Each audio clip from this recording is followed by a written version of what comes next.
Sen mening malagim, saroydagi malikam. Yaxshi ko'rgan qizining ko'plar o'xshatar o'yga, men esa hech ham sening o'xshatolmayman o'yga.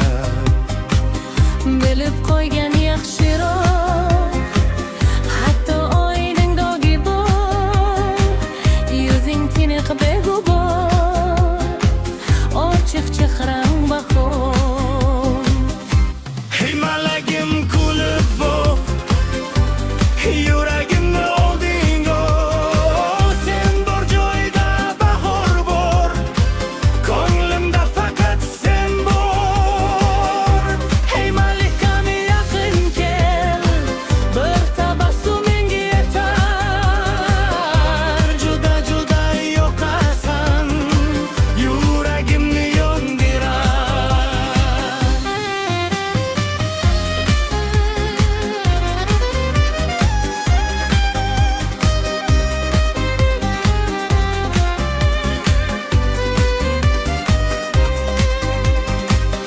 bahor gulidek yuzing, nafis go'zal bir qizsan, har qarashda yuragim faqat seni izlasam.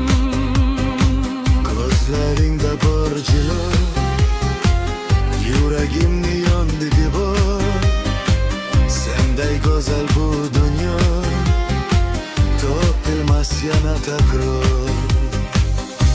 Hey malagim kulib boq, yuragimni olding o, sen bor joyda bahor bor, ko'nglimda faqat sen bor. Hey malikam yaqin kel, bir tabassuming yetar, juda juda yoqasan, yuragimni yondirar.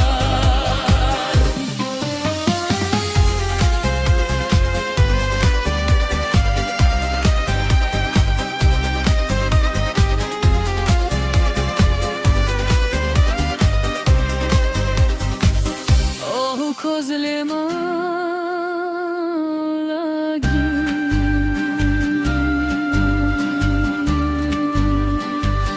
mayin sochli malikam,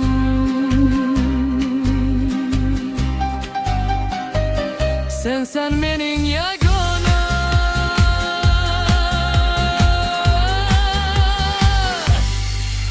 Mening go'zal malikam.